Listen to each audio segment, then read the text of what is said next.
Great, I'm Steve. We did the water quality work on fields, so it's like 4 fields, no, actually 4.5, like 5 fields. I'll talk about that. How did we measure water quality? Those fields we went out there. We actually didn't go into the fields. That's really annoying. Going into the fields for you folks because you'll run over our equipment. I don't want to do that. So at the edge of your fields, we basically drill a hole, stick a PVC pipe in there, the sensor at the bottom that measures the height of the water table, and then we pump water out about every 2 weeks. That goes off to a lab.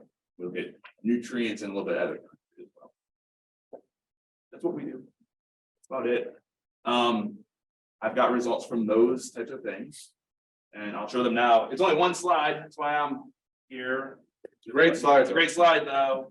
Oh, that's it. That's what I get paid for. Here it is. I earned my donut this morning. I was afraid of that. Yeah. All right. Thank you. All right, great. Let's see. So it's 5 fields here, and here's the classes, but it's a cornfield. This is a soybean field, but it's like down from that cornfield, where the water from that cornfield goes into that soybean field. So it's kind of like a halfy type thing there. The T2 then is just a soybean field. The T3 is that sorghum, sudan grass, and then T4 is that hay pasture. Which one's got fertilizer last year? Which one's got manured, and the tillage for the last cycle there. All right, and those T11, T12, all those come over here then. These are those type of box and whisker plots that Ryan had as well, but mine are different. So these are not a bunch of fields. This is time. So we went out there early in the summer, started measuring every 2 weeks, all the way through the end of like the growth, to the water ran out. Basically, everything dried out. It was wet, and everything dried out. You knew how last year went. That's how it went. And so what do we see? Those are the kind of major chemistry we looked at so far. So ammonia, nitrate, I got phosphate and total phosphorus here in these panels. And like Doug mentioned, these are just kind of hedge that modeling in so we can do that bull check on it to see if it's a gut check, making sense at all. And what do we see? When I see these things, the things that pop up for me are the major differences. And so I would look at something like nitrate's a good one here. We can see that T1 and T11, T12, higher values, these are concentrations in milligrams per liter, much higher values than that T2, T3, T4 field. All right, so that corn, soy field there, they kind of connect to each other, have higher concentrations in that groundwater than the other ones.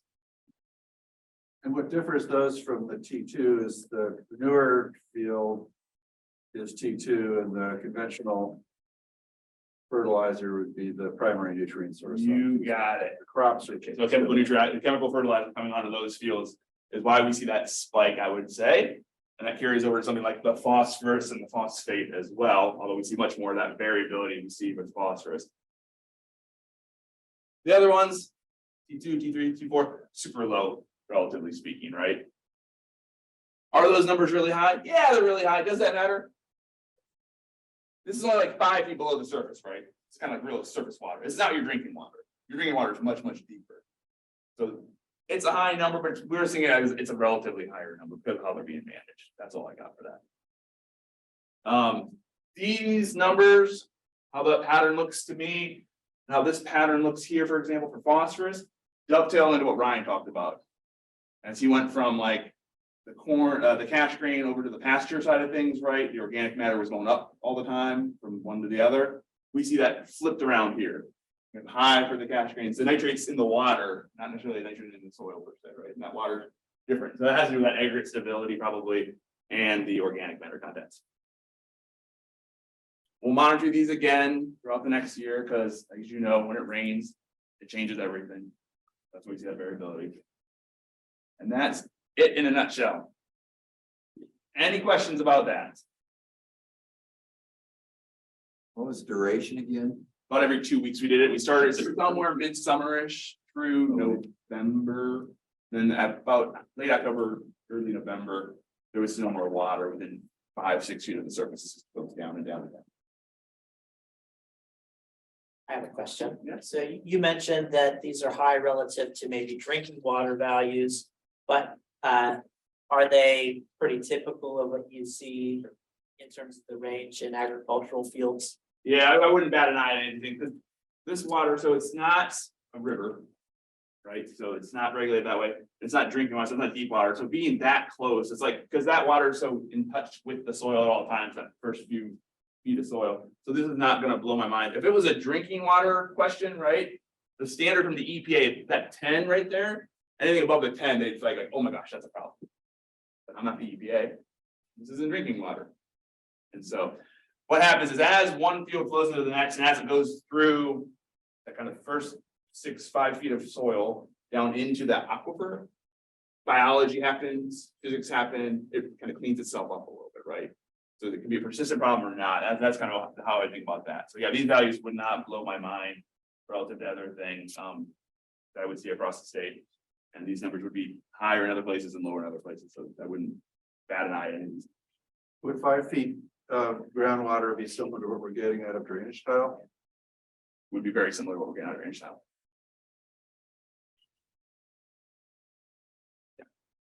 But in farmers' terms. Yeah. Those high ones would translate to essentially wasted nitrogen. It would, exactly. You're losing it out of your land. And that's it's not in the soil, it's in the water probably, or it can go in the gas as well, of course. But yeah, it'd be a way, you're throwing money down the drain. And that's how you think about it. Exactly that, because you want it to stick around from a water quality perspective. I want water to go as slow as possible, so it can remediate and do all that stuff. And you want, from a farmer, you want your nutrients to stay in the land. That's where they're gonna be most. The other thing I would say, if I'm reacting to this, and you mentioned this before, what is the solubility of the different nutrient sources? When you put down, a nitrogen fertilizer or a potassium fertilizer, phosphorus fertilizer, that's generally going to be pretty available. And so in that T12 category, which tends to be higher, in ammonia nitrate, it's receiving commercial fertilizer, which is designed to be very soluble. Whereas you're applying manure, that is a slow release fertilizer, right? It's not going to be immediately soluble. It's going to break down slowly over time. So yeah, that makes sense from a management perspective. Great. If you have any questions, you want to talk to me, I'll be here right at the beginning of lunch, but I have to take off because the exhaust fell off my car. Oh, so yeah, I know. Yeah, I know, it's awesome. That's great. So I'm gonna get care of that. I'll have a new car. Another question. So the location where you took these samples. Yes. Were they like in a swale? Were you looking at also at runoff? So you're looking at where in those fields, the water might migrate to get away from that field. You got Is it. that where you? Yeah, so when we went out there to locate our site, so we say it out of the field itself, because you don't want a PVC pipe standing up in the middle of your field. I wouldn't want one. And so yeah, we look for like what we call the core point, or you stand out there where all the water wants to go. We went to the edge of the field and put the pipe right there, caught that water. So we did that by design, we'd have water. Actually, that location would be a high concentration, obviously, because it's actually drawing from your whole field or however, whatever. Absolutely, yeah, because there's two ways to think about this. Either the water that comes off that field laterally, so wants to move to that point, that's where a river would start, right? Or that field also wants to go down, right? All the water, it should go down, it should go deeper. And so, yeah, so for our further fields, we're trying to get, that's hard to get that deep stuff because I put a real deep hole down there and I can't do that very easily. So yeah, so we're trying to catch that water flowing up that river because when the model thinks about it, it's going to think about those types of water. You may hear about edge of field studies that OSU and USDA have done in Ohio, and they've got some farms around the state that have been instrumented at those kinds of locations where they're collecting both surface runoff and groundwater. And we didn't decide to put weirs and do surface water, so we're not measuring anything that's coming off the top of the soil. Is that right? This is just getting a sense of what the relative groundwater concentrations are at a place that represents the field, what that field signature would be. Yeah, so if you have water flowing over the surface for after a big rain event, that would spike differently than this would look as well. It's very, very flashy, I would say. Is it possible also that, if you've got a field that is more prone to runoff versus, say a steeper field versus a flatter field, you're gonna have more water moving down through the soil that would carry nutrients with it, to the collection point versus in a steeper field, maybe more of the phosphorus that's associated with soil particles might be different. Yeah, absolutely. And so, yeah, it gets, as everything does in life, gets complex fast, as you all know, right? So yeah, the nitrogen wants to go with the water, the nitrate, and then the phosphorus tends to want to stick on the soil particles. So you have a lot of erosion that wants to move the soil, that wants to move your phosphorus off primarily. Although there's little pieces of phosphorus that can go in the water as well. And we look at it like this, because some of those details that Ryan, you're talking about, will get lost in that modeling that'll happen. It'll be like a big old bucket out there. You won't even know about some of the things that are happening in your real field. And so we have to kind of we're always going to blur a line between like reality, because reality is so complicated, and then like the physics, the model, what the model thinks it's doing. And like, so trying to hit that sweet spot between the two is what we're always doing with these types of sampling. Great, that was it. Okay, so greenhouse gas, we also did this on the fields, like Doug mentioned, so we have 4 fields, the same 4 fields that Steve was showing you. I want to say this is preliminary results. I start with it. Gas is extremely variable. Everything about gas is biology, so it will change if it rains, it will change if it's too hot, if it's too warm, everything changes gas. So we collected many times during the year and for many years. This is just the first year. I'll show you here. So I'm not even going to go into much interpretation, because believe me, next year, only God knows what's going to happen with gas. I have no idea. Sometimes it completely changes. Sometimes it's the same. So we're going to have an overview of these gases and what they're going on here. What's going on here. First, I want to start just clarifying what gases we're talking about and where they're coming from. We have emissions, sources, and sinks in your agricultural fields. So your fields can actually take methane, nitrous oxide, greenhouse gas from the atmosphere and put it back in the soil. So which is not carbon sequestration. It's just greenhouse gas sink. It's different. And we are seeing this, and we will see some negative values where that process is happening.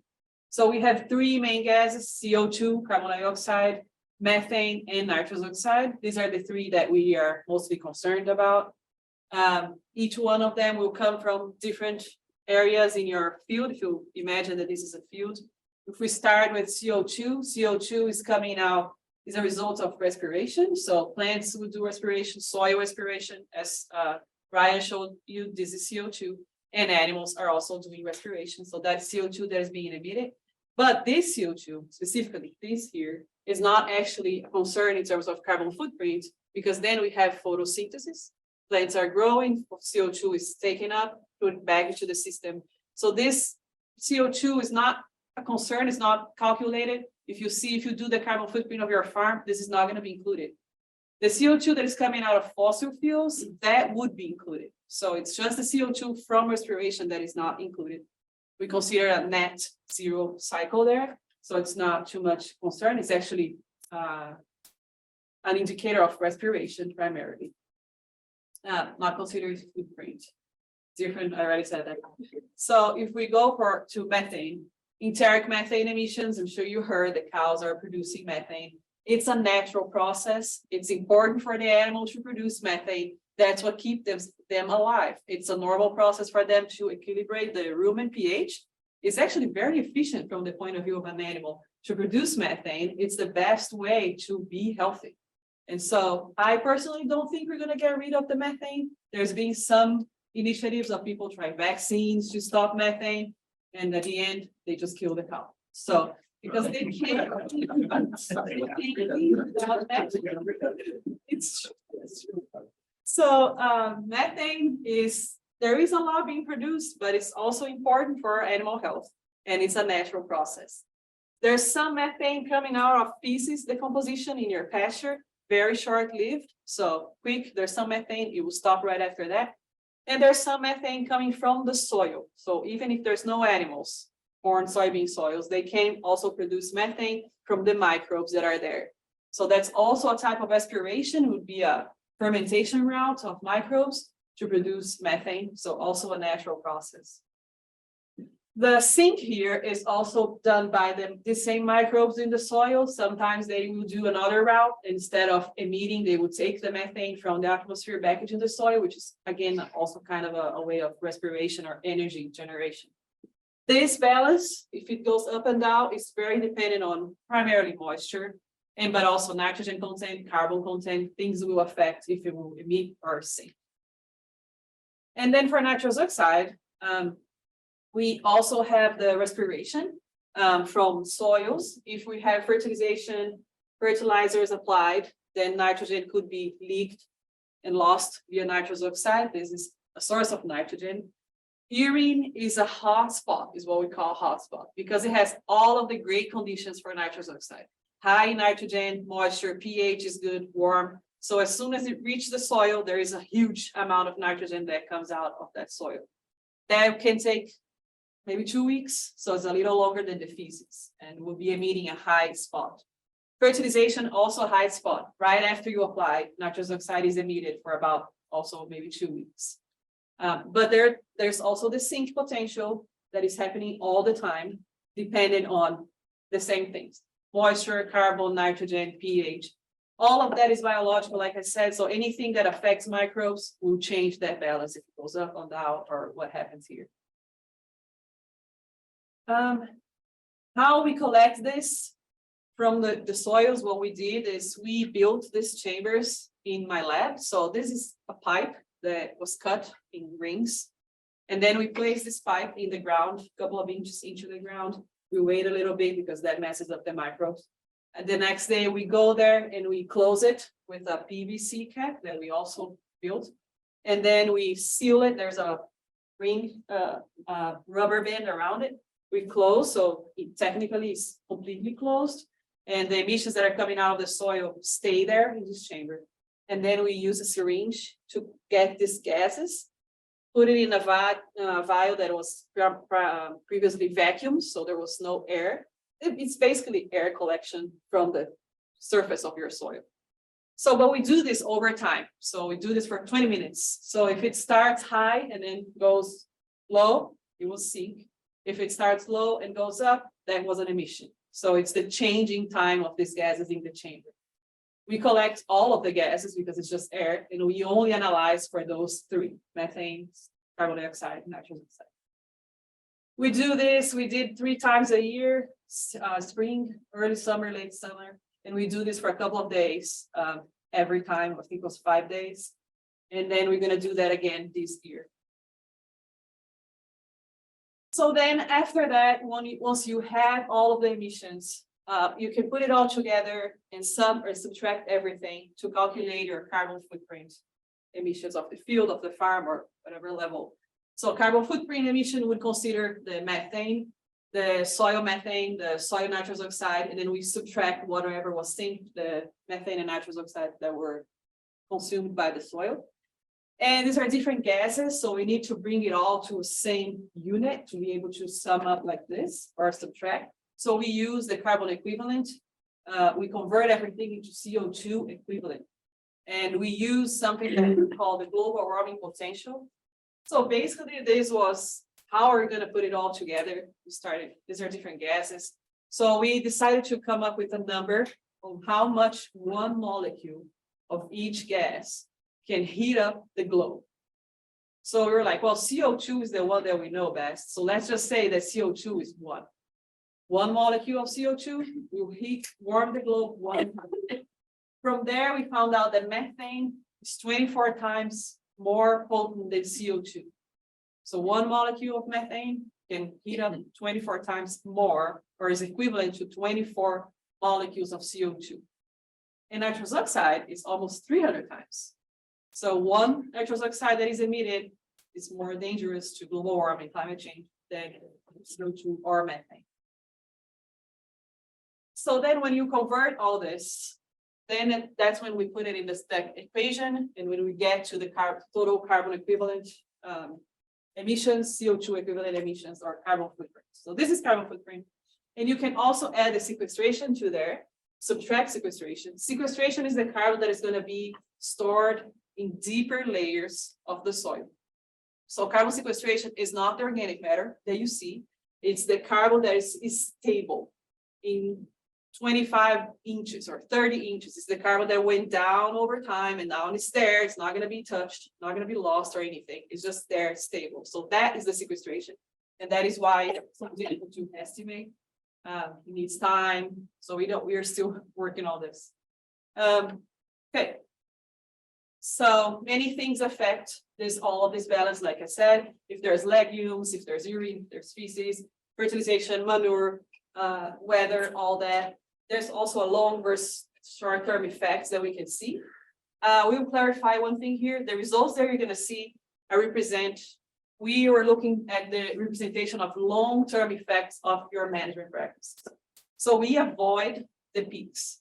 We did not collect right after urine was deposited, or we did not collect right after fertilization. We collected when nothing was actually happening, so normal days. And so to capture the effects of the long term, the history of the field, that's what you're gonna see. So the numbers would be a little bit lower than usually the numbers that we have in the literature because people usually focus on the peaks. But overall, it was within ranges as we expected. Okay, so this is the first graph I want to show, and this is for CO2. Again, not as much of a concern. So even if you see higher emissions, like these cases for T3, for example, the sorghum dam with manure, they are not, even the higher bars are not extremely high, especially compared to general numbers. Everything here is within range. So here we have the spring, the early summer, the late summer, and then we see a little bit higher respiration, CO2 emissions for the sorghum dam with manure, which makes sense. Also, we show that it is in agreement with the carbon, with organic matter that we saw earlier. Manure applied, long term of history, so that would make sense. We also see more values usually in the summer because of warmer temperatures increases all the biological activity. So we had higher organic matter, carbon and water availability, manure application for those, higher the history of diversification. In summer, where we have higher temperatures, we're going to see more emissions anyway. Then we have methane, and you can see the sink. So this is high sink, high sequestration of methane for almost all of the fields. We saw some emissions there for the graze pasture and the T3, which changed completely. So this is what I mean. Like this is spring, T3 was positive, then early summer it's completely negative. So it's huge variability that we see usually. One thing I think is really interesting here, when we think of methane generation, it tends to happen under anaerobic conditions, so saturated conditions. Who here has ever had saturated soils in the spring? Mm-hmm. So that may be why we're seeing that difference, whereas in early summer, late summer, it tends to be more of a sink. And I did a lot of my work on this topic when I was a graduate student working in rice. So flooded soils and rice fields are much more common in terms of a source for generating methane than aerobic, non-flooded fields that we have here. So we have some studies looking at specifically flooding in our lab, looking at nitrogen oxide and methane emissions and how they change. So you can clearly see throughout the season how that changes according to the flooding or wet conditions. And then if you go here, in the early summer, the huge sink here could be associated to the nitrogen availability for the soybeans, which favor carbon sink. Methane is carbon, right? It's CH4, so it's a source of carbon as well. Soybeans and manure also resulting like slight loss from T2 of emissions there. So changed a little bit. And then manure possibly increasing sinks in the T3. But preliminary results, we'll see what 2023 brings. And this is nitrous oxide. So here we don't see as much sink. There is a little bit from the graze pastures and tiny amount here from T2 soybeans with manure in late summer. primarily we saw emissions of production of soybeans even in the summer. And then here, T2 soybeans with manure in early summer due to possibly the nitrogen availability and manure application in this field. But so one thing that I want to show now is when we convert all this to the CO2 equivalent that I mentioned. So that is this graph.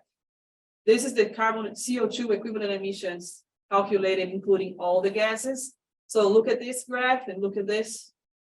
It's completely very similar. It's different numbers, but it looks the same. If you compare it to methane, it's completely different. So the point here is that the total emissions are driven by nitrous oxide, the N2O gas that I showed you, because it's 300 times more potent in terms of global warming than methane and CO2. And so we lost a little the methane sink that we saw because of high emissions of nitrous oxide. Then overall the field was positive for emissions. So we kind of lose the sink potential because of nitrous oxide emissions in terms of carbon footprint in total. So this is actually what we should be looking at, is how we manage each gas to get to a decrease at this point, at the total balance. If you look at them individually, it may not tell you the whole story. So we're looking at the entire footprint, and that's what matters most in terms of management strategies for these gases.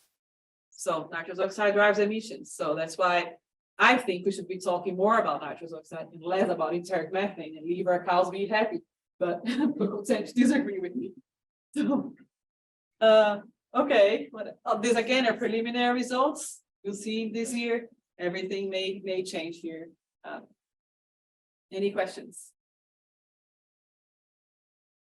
Do you see those numbers as being high? They're not high. In terms of comparison to other literature data, other fields, they're very much in the range. And again, if we did this right after fertilization, right after, it would be much higher. Are there strategies to lower that nitrous oxide? Yeah, there are strategies to lower nitrous oxide. There are strategies to lower methane, also emissions. For example, fertilizers that we have slower release, and water, avoiding water periods or wet periods. The one point though, I just want to say is that in my lab we work with environmental impacts, so not only greenhouse gas. So there's also balances between, for example, nitrous oxide emissions and ammonia losses. It's a system. We want to decrease all the losses, but there's some loss that's always going to happen. And if we keep it in the soil, maybe it's going through the water. It's a balance that we need to look at, the net balance. And overall, how is this field behaving in terms of ammonia and nitrous oxide and the water?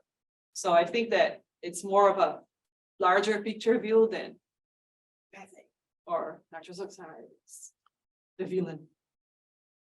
The world.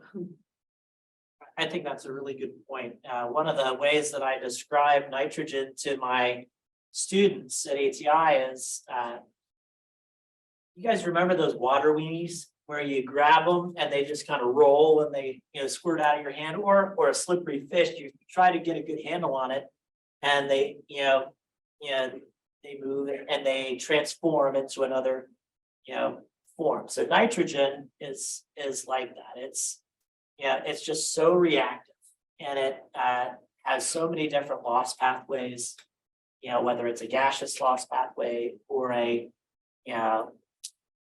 nitrate leaching pathway. And we need to recognize that and have a realistic expectation for what we can manage. Yeah, and I just want to say to finish that there is a lot of information out there regarding all of this, enteric methane, gases, climate change. I think that we are rushing a little bit into conclusions in terms, especially recommendations, like let's all do this then for climate change or for methane. So if you ever find something, if you ever read something and you want to make sure or just discuss, give us a call, contact us. We can talk about that and help clarify a little bit of all of this information that. Okay.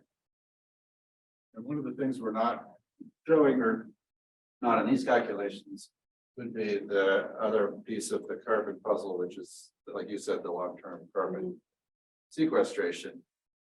That isn't just, is not totally captured by gas emissions, is that correct? Yeah, And so some of the soil testing and so forth, looking at carbon in different levels of soil is how. I like to think of the holistic approach, let's just say we're comparing grazing systems with. Diverse rotations with perennials, with. Systems with and without manure that are cash grain systems, how to think about the carbon. Footprint, which is what's in the news, or the carbon payments companies are willing to give you. I like studies that bring it all together and look at the holistic picture, but often those programs are just picking off methane or picking off. You know, I'm paying for cover crops is paying for carbon sequestration in the soil. It has nothing to do with what it's going to do for greenhouse gas emission species. And I think we're getting better and better, but this project's kind of unique in gathering some field data in Ohio from actual working farms to give us a sense as to what it looks like in our environment. So I guess it's sort of a stay tuned. We don't draw any conclusions yet. Probably won't be very confident in making big sweeping recommendations to policymakers at the end of the study, but at least we'll have better real world data that looks at it as a system.